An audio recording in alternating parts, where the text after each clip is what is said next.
So we upgraded channel surfing to lithium iron phosphate batteries. Let's check this out.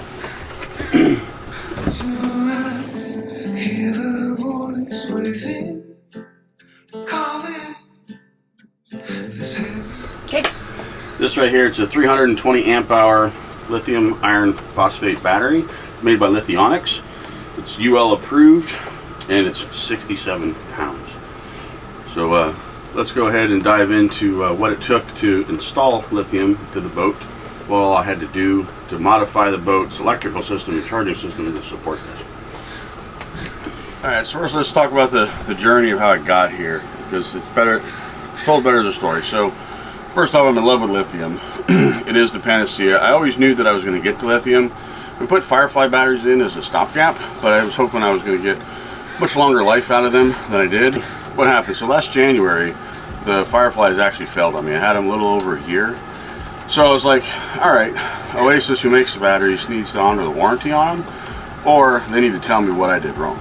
So I sent a couple emails out, to get some support on them. Bruce Schwab from Ocean Planet Energy reached out to me, and he spent a lot of time working with me on the batteries, which was really, really good. I really appreciated that. We troubleshot them. I was getting 13 amp hours of usability out of each of the batteries. The only way you can really test deep cycle batteries on how good or bad they are is to run them. So I spent a whole day on the boat, disconnected the 3 batteries, and have just 1 battery to the boat, and I'd run about 10 amps of stuff on the boat, listen to the radio, chart plotter on, and just watch the battery monitor to see until they died. 13 amp hours for each individual one. So I was like, is it a charging problem? Is it, warranty, whatever? And so his comment to me was interesting. Bruce said, we can certainly submit them for a warranty claim. However, there aren't any available in the United States to ship. And if there were, they would charge you $200 per battery shipping. Or $600. I'm like, I'm not paying $600 to have these batteries fixed. So I was like, I'm just going to do lithium. It was always my plan to do lithium when I exhausted the Fireflies. I just figured it'd be like in 6-7 years from now. Okay. So why pivot right to lithium and not just put new AGMs and stuff, right? So my panacea in the boat has been hot water, right? I've got an outboard engine.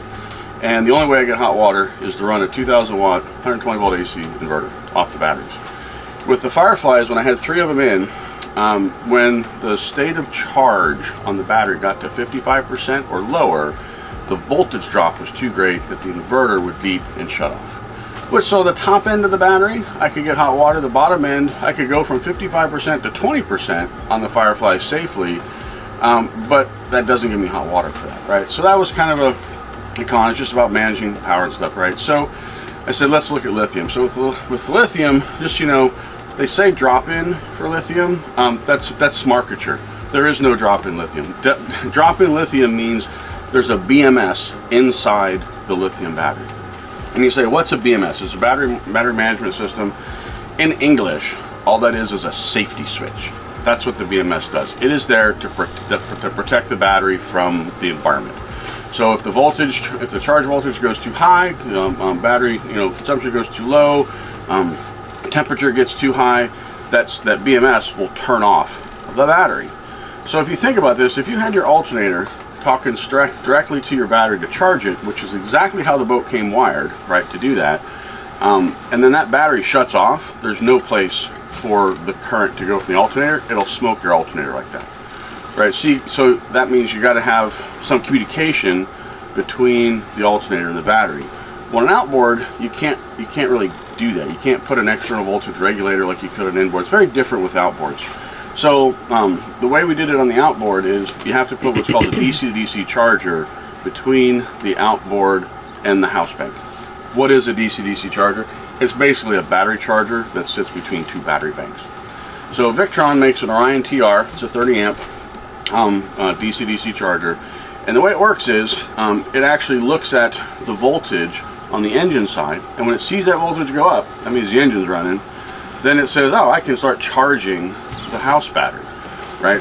So and then when the engine turns off, it'll see the voltage go away, and then it'll stop charging the house battery, right? So the ACRs in the boat require the same chemistry on both sides of the battery, and lithium is not the same chemistry as any other kind of battery. They got to come off the boat. And this is where the game of Tetris began, okay? So the ACRs were this big, and the DC-DC chargers were this big.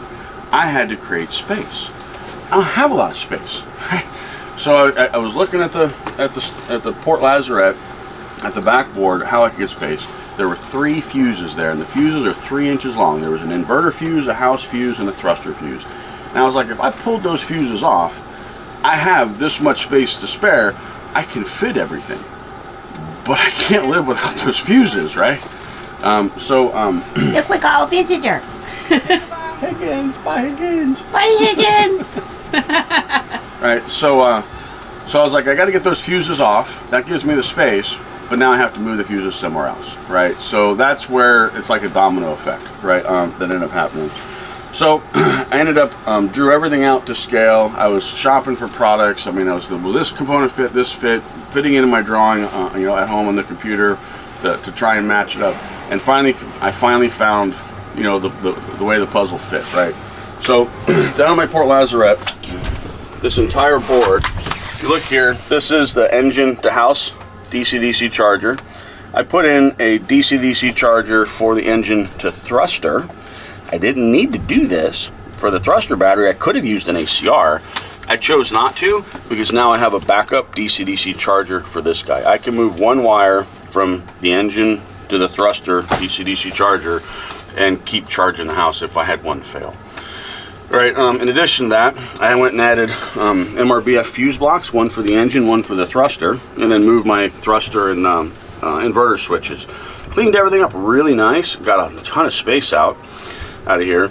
This let me take the thruster battery, and I was able to move it underneath the refrigerator, so that freed up a lot of extra space. And then I was able to use the inside starboard side, I guess, of the Port Lazarette to put all the fuse blocks and stuff. So I added this guy right here. It's a safety hub 150.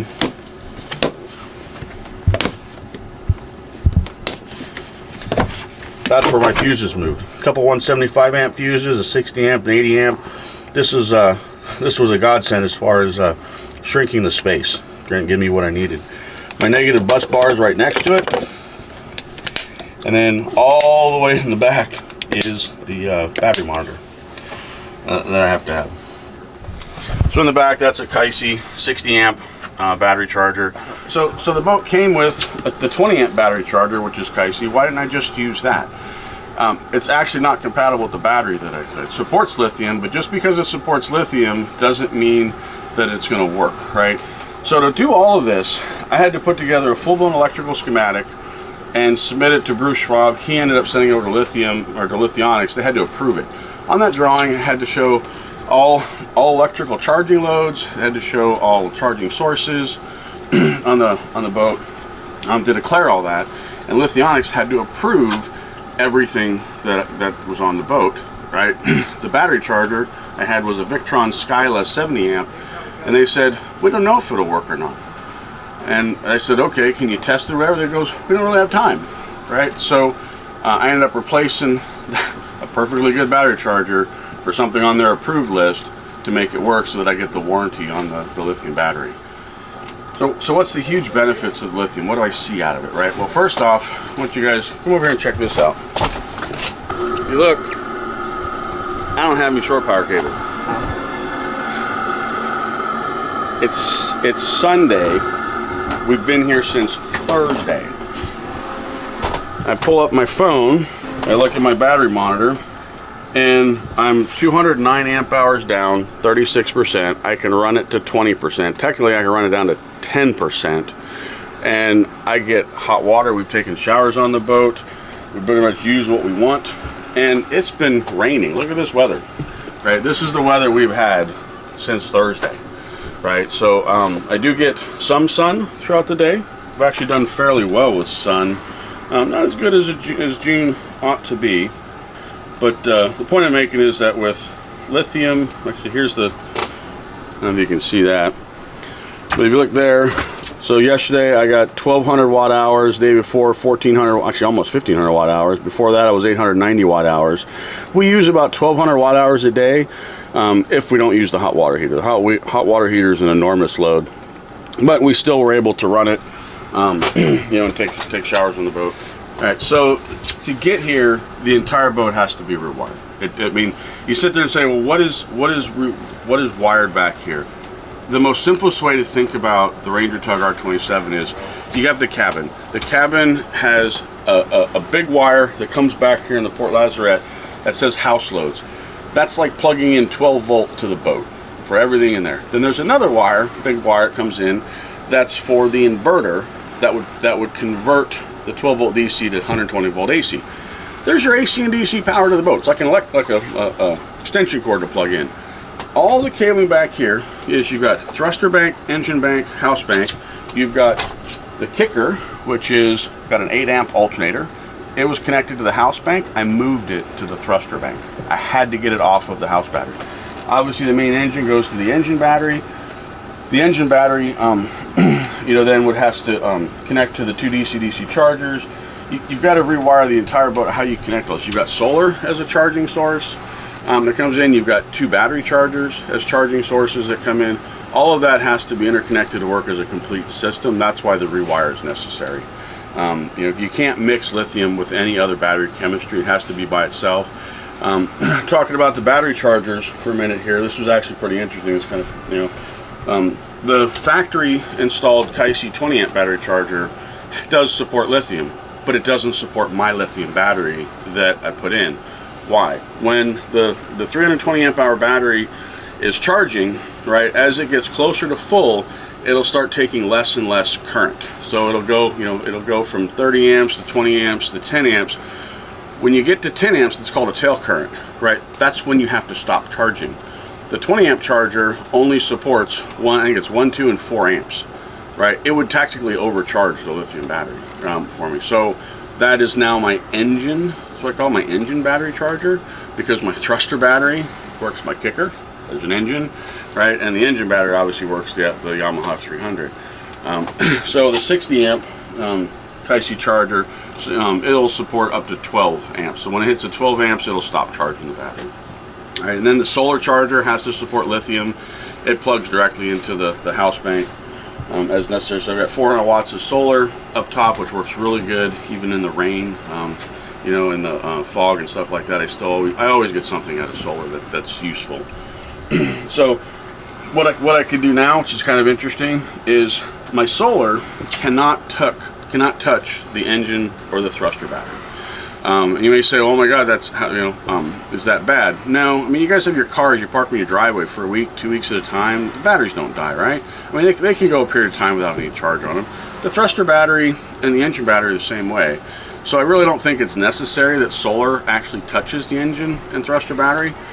But I have one little option that I can do is I can technically turn on my inverter and turn on my 20 amp battery charger, right, the engine charger, and charge my engine and thruster battery off the lithium through the battery charger. I can do that underway, right? The 60 amp battery charger I would never do underway because it would make no sense to charge from itself, right? But I don't know that I ever have to do that. I still have the parallel switch that I could, for emergencies, I could turn. You know, if I had to jump start the engine off of the house battery, it's not recommended to do that, but in an emergency, you certainly can. But my days of bypassing the ACR are over, right? You know, if we get in the boat, turn the engine on, we drive, I can run the inverter. The nice thing with lithium is the voltage drop is very minimal through the capacity curve of it, right? So when it goes from 100% charged to 20% charged, the voltage drop is very minimal, and it's always above 12 volts. When it gets to about 80%, let's call it 20% state of charge left, that's when the voltage will start to drop on it. So that helps a lot with running the microwave, the coffee maker, the hot water heater, which is really what I was after to get the high power load, especially that hot water heater. The hot water heater is a large load. It's 750 watts, but it's actually the smallest of all the AC loads on the boat. The coffee maker is the largest at 1400 watts. The microwave's in the middle, and the electric grill we don't bother with. I could run it with the lithium, but it just doesn't make sense. But the hot water heater is it requires less power, but for a longer period of time. Right. So to put all this together, right, I didn't want to do this by myself, right? I wanted a second set of eyes. Even folks that are experts in their field make mistakes. So I hired Ocean Planet Energy, Bruce Schwab, to work with me on this. So I told him I want to do all the work. I'll make sure it's all ABYC standards. I don't want to take any shortcuts. I'll spend whatever it takes to do it, and I'll do whatever effort and work I have to put into it. I just wanted a second set of eyes to look it over. And Bruce was fantastic to work with, right? So he turned me on to this boating how-to electrical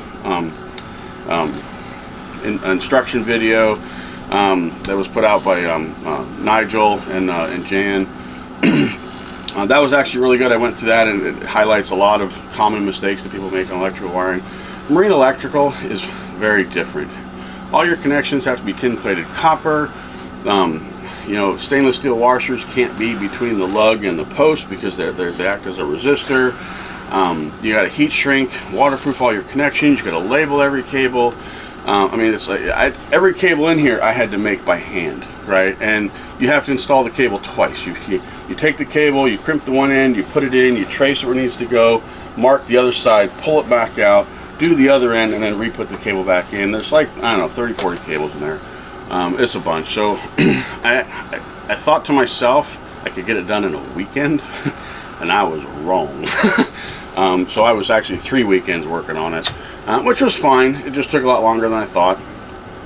You know, and it's definitely real work. If I had to do it again, I could probably do it in half the time, because now I know how everything's got to lay and stuff. And I had a good plan put together. You have to. The electrical schematic is required, so you know how to put it back together, because you can't just do one wire at a time. You got to rip it all out and put it all back together and then rewire everything up. But now that we're here, it's really nice to have. All I got to do is reach over, you know, like when I want to heat hot water, what I normally do is I wait for the sun to be up. So I got solar. So solar give me 10-20 amps from that. I turn over and idle the engine. I bump the RPMs up to about 1200, so I'm getting 30 amps from the motor. Right, so 30 amps plus whatever solar is, and then I turn on the inverter, run the hot water heater, and the battery still goes down. Right, we did this experiment. I've done it twice now, just to illustrate this for you guys. Is I left the dock with a cold hot water tank and a fully charged battery, and we motored for an hour and a half from our home port to La Conner one trip, and we did that to Deception Pass on another trip, 2 different days. And the La Conner, my battery bank was down 70 amp hours on the first trip. The other one, it was down 90. Just depends how much sun was out that day, right, at the time we were traveling. But it just illustrates that it's not, that the engine doesn't put out enough to feed the hot water heater. All I'm trying to do is slow the rate of descent. But I've got 240 usable amp hours, right? So that helps a lot.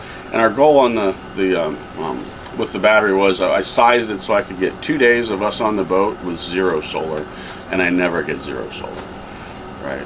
So as you can see, like I said, we've been here, you know, since Thursday. It's Sunday, no shore power, and it's rained every day we've been here. Had some good, I mean, we've had some sun come out, and you know, some breaks in the rain and stuff. It's been really fun here. We're up here at Ganges, is where we're at in British Columbia, but it has been a very wet weekend.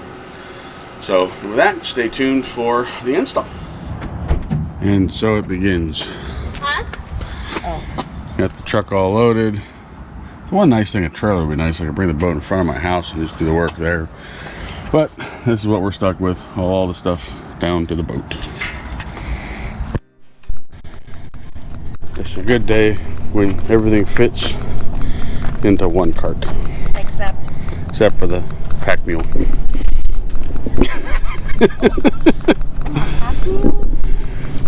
To the boat.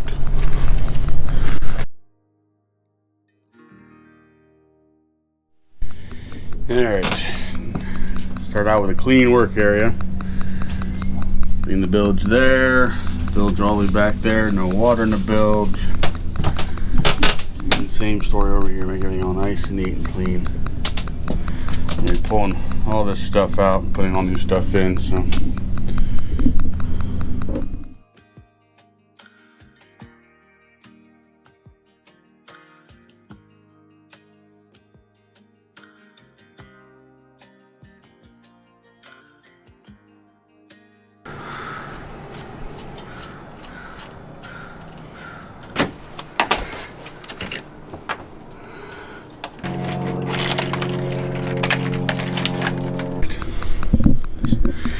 here we are right now. So we've got this guy, the battery charger out.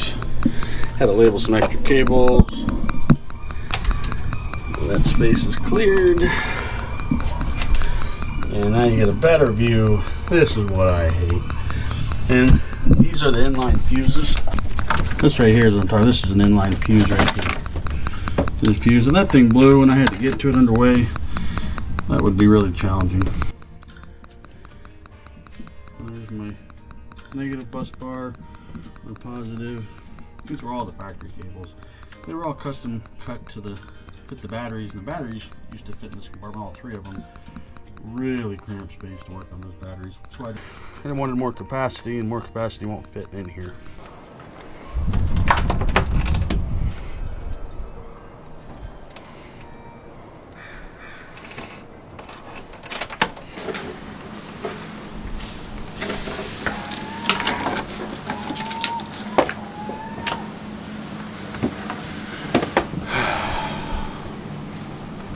One wire at a time. Still taking apart. I'll tell you, don't ever do a job like this unless you have a drawing. So are you trying to fill the whole cockpit? Yeah. Here's a spot over there. Right here. What you got going on down there? You keep pulling out cables. It's funny.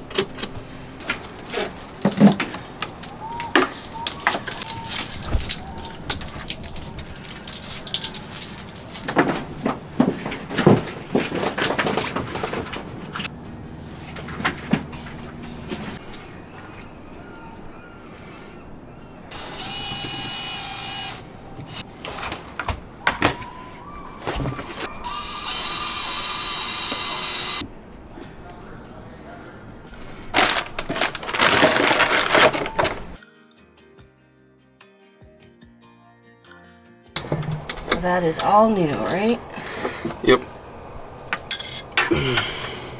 It's easier just to pull everything off of it, and then there's two screws that hold the plate on. Pull the whole starboard off.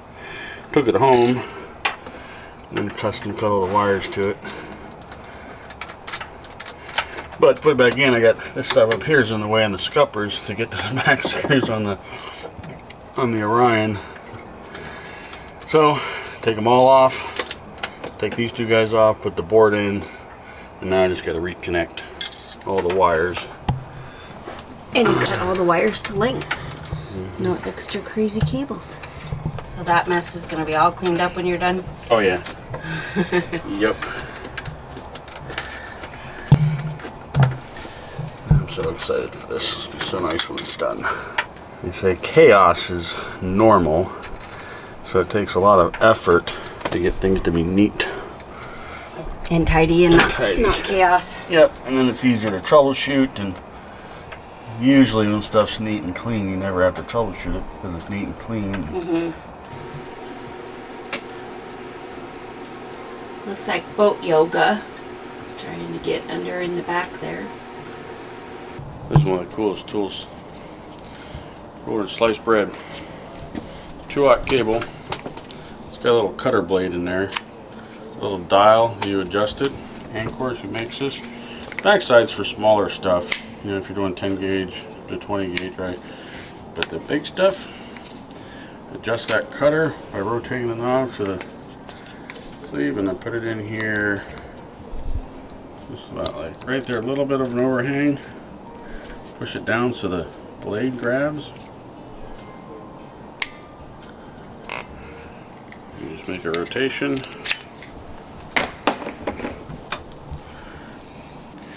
That lets you strip the sheathing off the jacket without cutting all the little wires inside like you would with a pocket knife. Like that. That's cool. And you take your lug. There's an advantage to making your own cables. You can go down and buy them, but the problem is sometimes the alignment of the lugs with where you're running the cable, you kind of need to measure it. So I get down there and see where it's got to go, what direction I want the lug to be.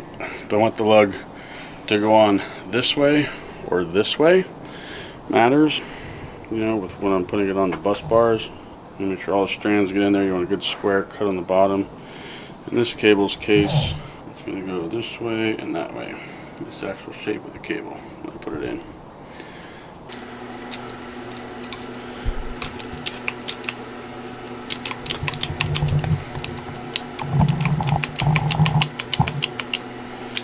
Alright, get it up there just so that it just sets. And I want it horizontal, that way I can twist the cable as needed to make sure I get the right orientation. Get just enough pressure where the press grabs it. I'll move, the cable needs to be, I want them both to be on the same plane. Like that. Make sure the back is square where it's going in.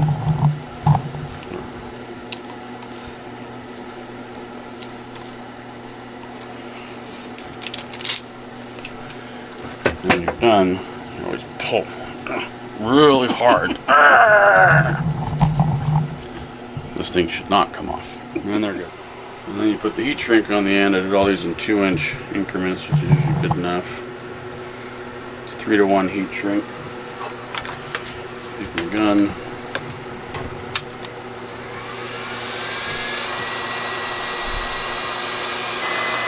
So the heat shrink is 3-to-1 for the ratio for shrinking, which is better than 2-to-1.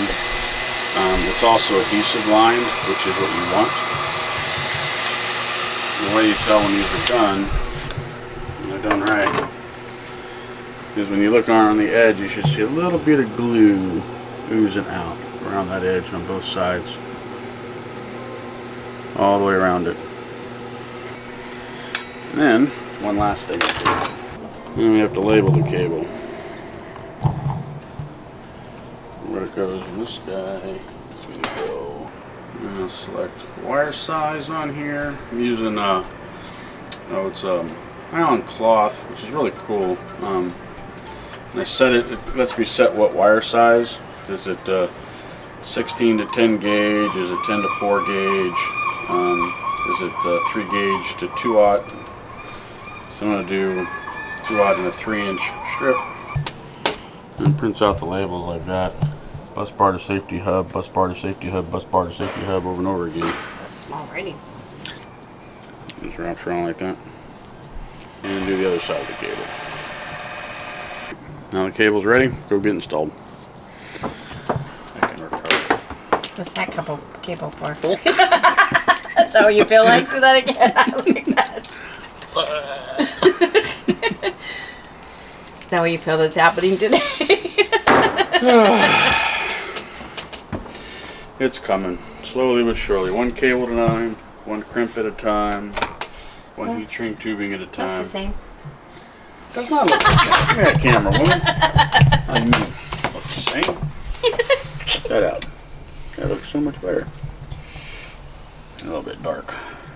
I'll lighten it up. I'll move this around really quick for her. She hates when I do that. Okay, I'll cut that out. So I may leave that there, smarty pants.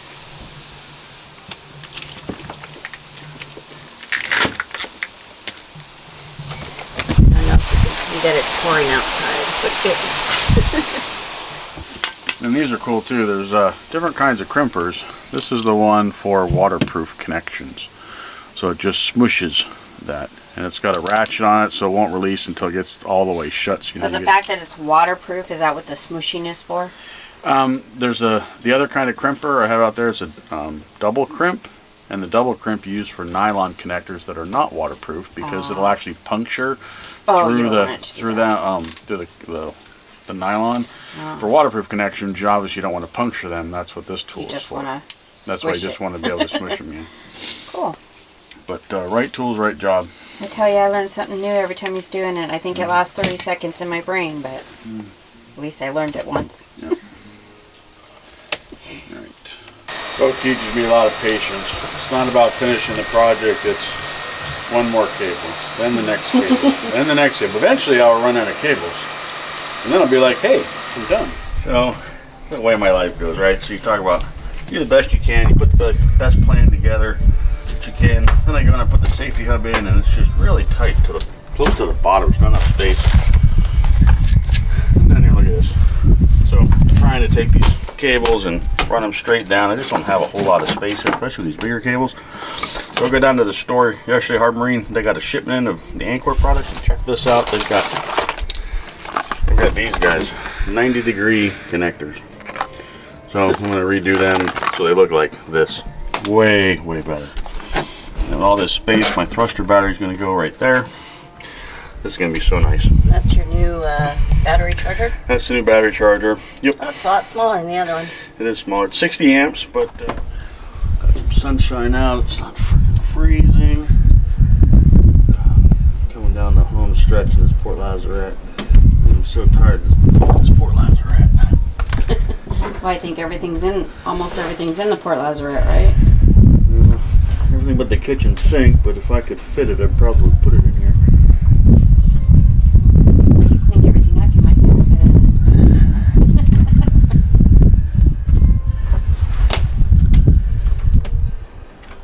Good news is, I am running out of cables to crimp in this Port Lazaret. Do you want me to get you some more cables? No. Oh, that's not what you meant? You meant you were almost done with cables? Yep. I'm down to the thruster battery, which is just a couple of 1/0 cables, and the length doesn't matter. And my thruster battery is going to slide all the way forward. I'm going to put it about right here. That'll give me quite a bit more room in my Port Lazaret.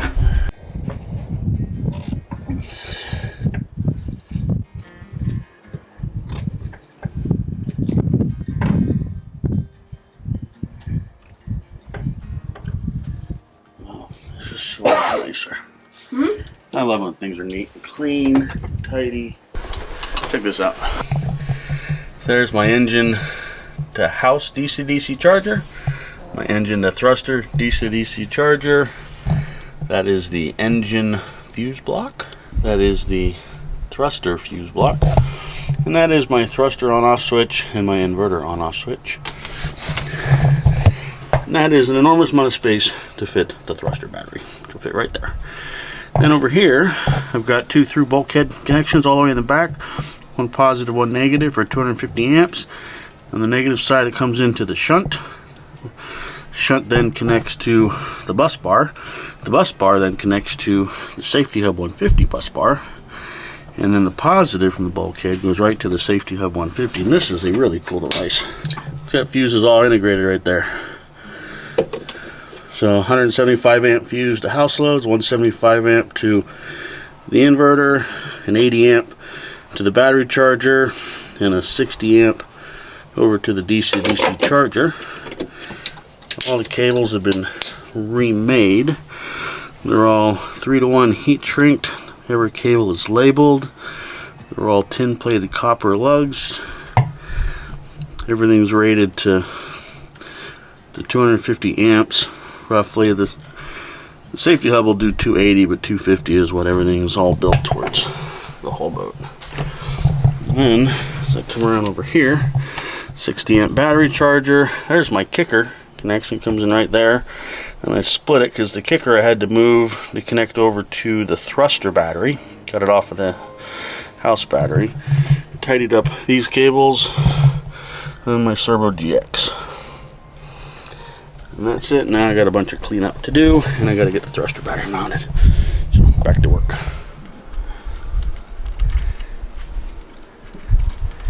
This should complete the Port Lazaret. The thruster battery will be out of the way. It's so much more space somewhere. And you got the cable all sized to the correct length. Yep. Neat and tidy. Everything, all the fuses are in, cables are sized. All nice and neat.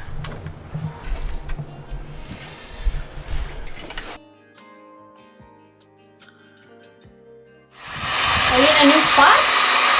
I am done with the Port Lazaret. And on to the starboard Lazaret, which is much easier. There's one fuse to add, and I put the engine battery back together, and then we go on to the house tank. Just coming down the home stretch.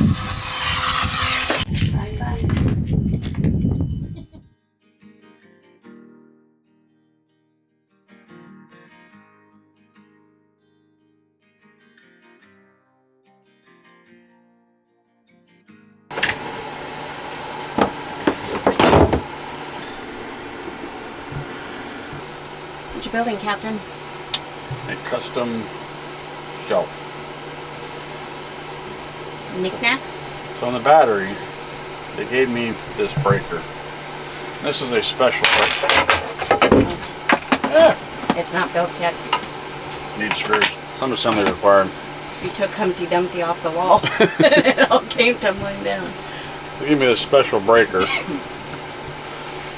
Got to be this breaker. It's wired in actually different. It goes,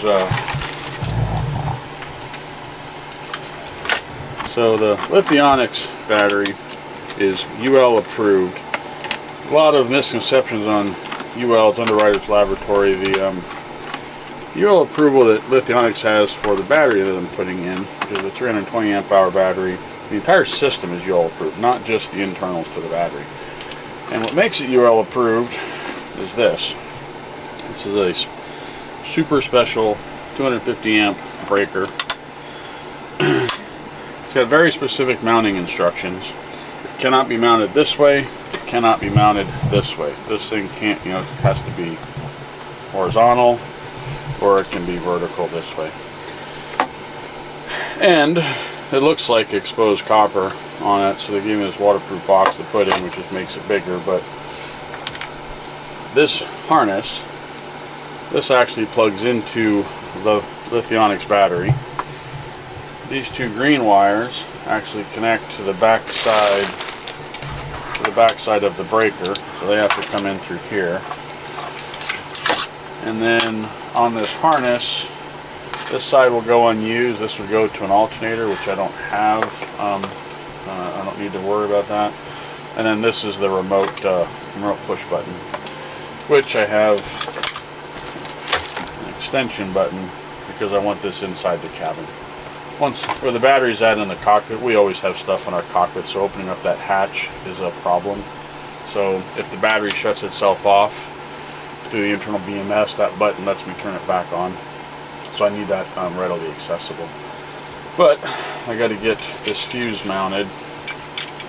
And this fuse block mounted in the center cockpit. You're droppy today. I know. I need to Might be a bad sign. I need to stay away from the side of the boat. Hear a splash, I'll come running. So anyway, trying to make this as waterproof as possible. I got some grommets that mostly fit on the edges to cover these. I'm just trying to keep the seawater and stuff. Seawater gets in the air and everything. So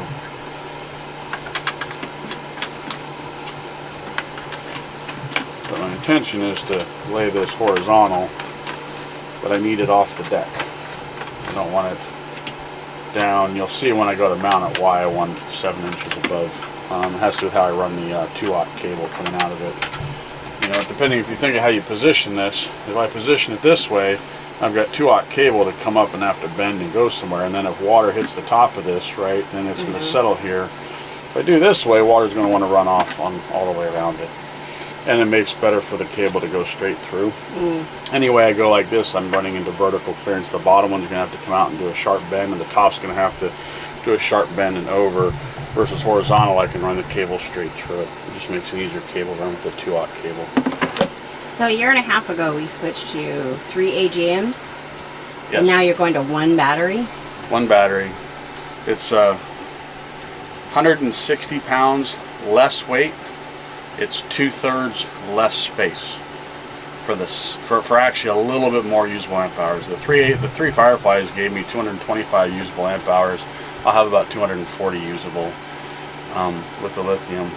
In addition to that, the big difference, the lithium, you get they say all the volts, all the amps, all the time.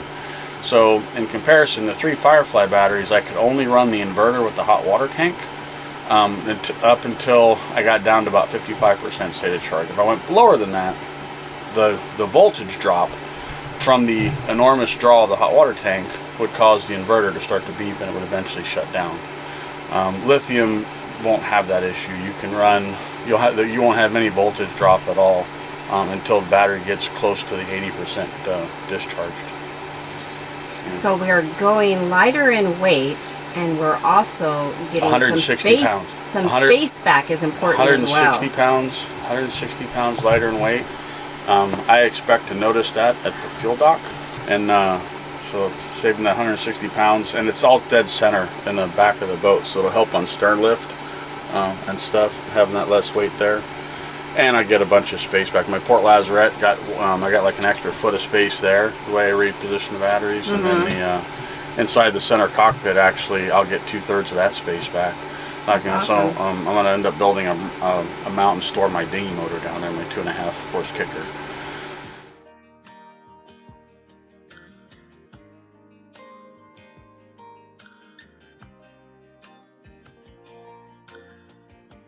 Look at that space.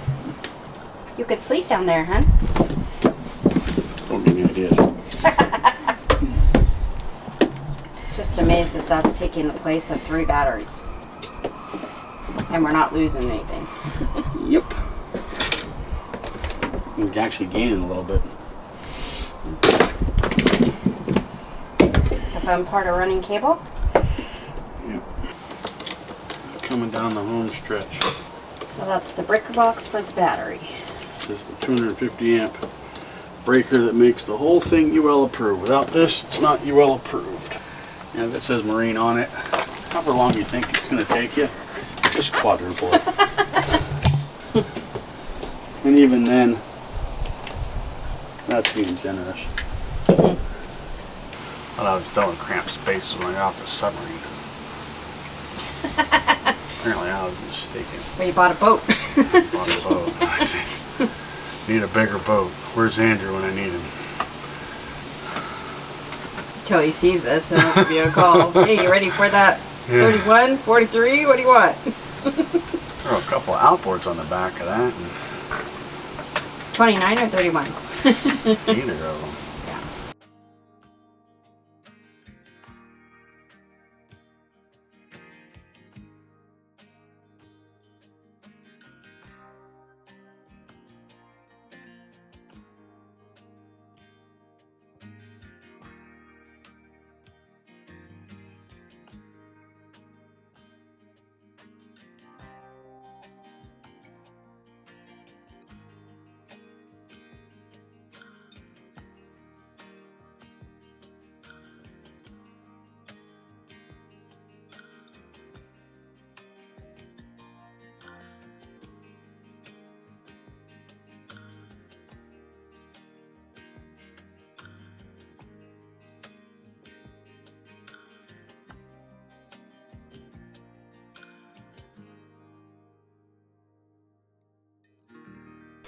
Again, thanks for watching, and don't forget to like the video, subscribe to our channel, and hit the bell for notifications so you get notified when I upload a new video. And until the next video, stay tuned for more channel surfing.